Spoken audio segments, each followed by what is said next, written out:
I just wanted to hop on, make a little bit of a longer video explaining exactly like the timeline and what I've gone through over the last 6 years from the end of 2019, which actually started in 2015. So I guess it's been the last 10 years. My issues started in 2015.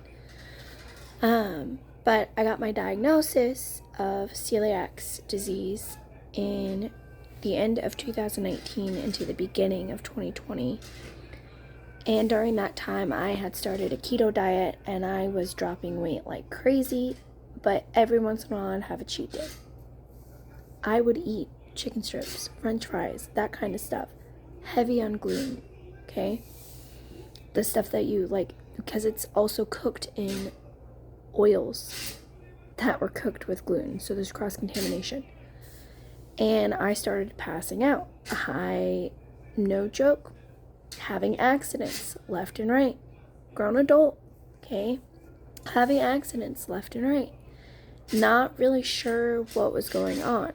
I fired 7 doctors in a matter of 1.5 to 2 months in order to get my diagnosis of celiac disease because all of them just kept telling me that I had IBS.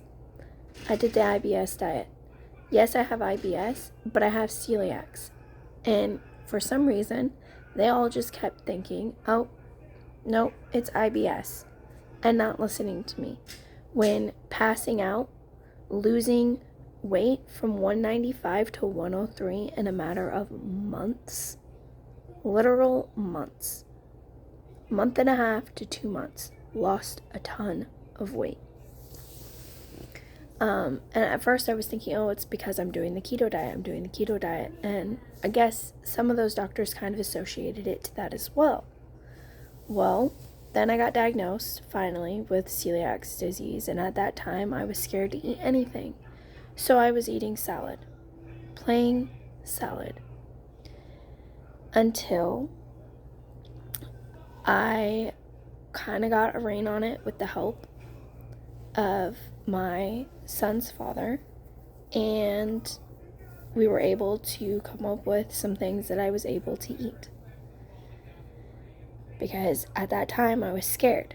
I was scared of dying because my doctor told me that I had literally a week left to live if I didn't get my nutrition up because I was dying of malnutrition. Okay, so from the end of 2019 to the beginning of 2020, I started eating a little bit better. I got up to 127 by the time I got pregnant with my son in 2021. And then when I was pregnant, I ended up gaining a lot of weight. And I thought that it was just pregnancy.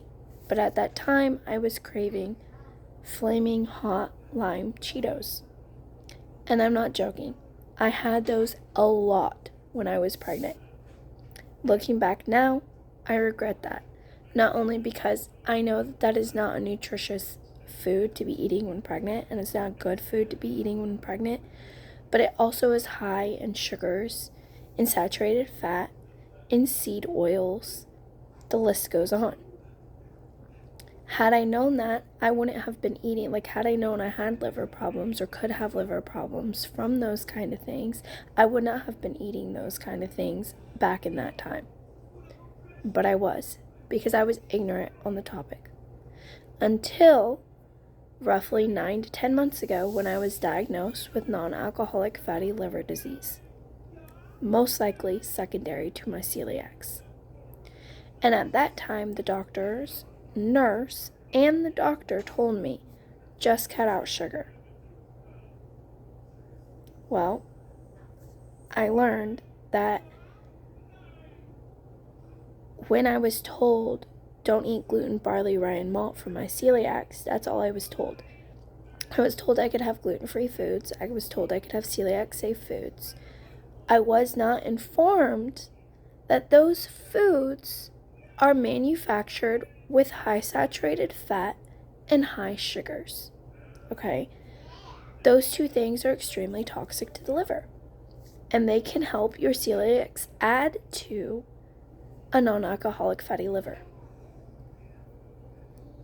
Wish I would have known that.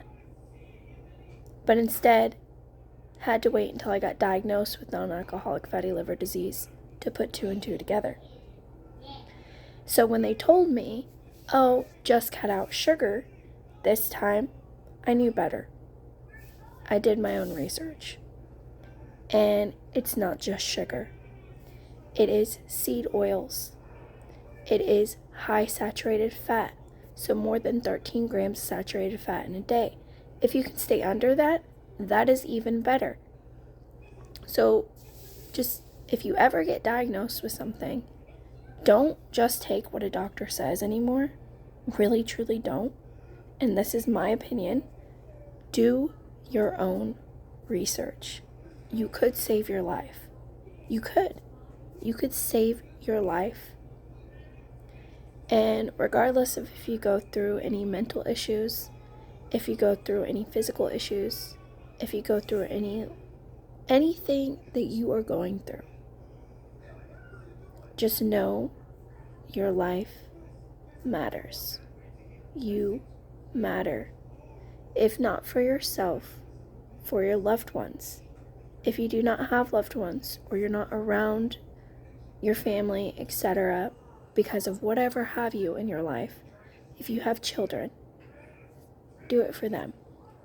Your life matters. And this is coming from somebody that does have bipolar disorder, anxiety and depression, and all of which are severe. And yes, I know, that comes with thoughts. For example, my bipolar disorder comes with suicidal thoughts. And yes, sometimes those can be absolutely drowning. But the one thing that grounds me and pulls me back is knowing that I have a son that needs me. Knowing that I have loved ones that need me. And at the end of the day, I come to a realization after I snap out of it that those thoughts are not normal. They are my brain playing a trick on me from being bipolar, whether I'm in a manic or depressive state. And no, I'm not on any medication because those medications have caused further issues. Or, for example, if you do have celiacs, you need to be extremely cautious of the medicines that you are taking because yes, there is gluten in medicines. It is a binder for everything in this life, it seems like. And it is so toxic.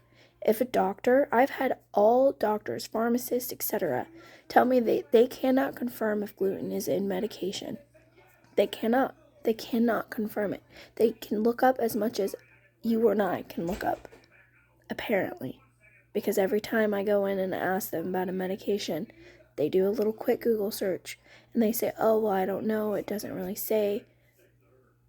So for me, I personally, because of my celiac disease and because I have secondary to that, most likely, the non-alcoholic fatty liver disease, I don't take medication. It is not safe.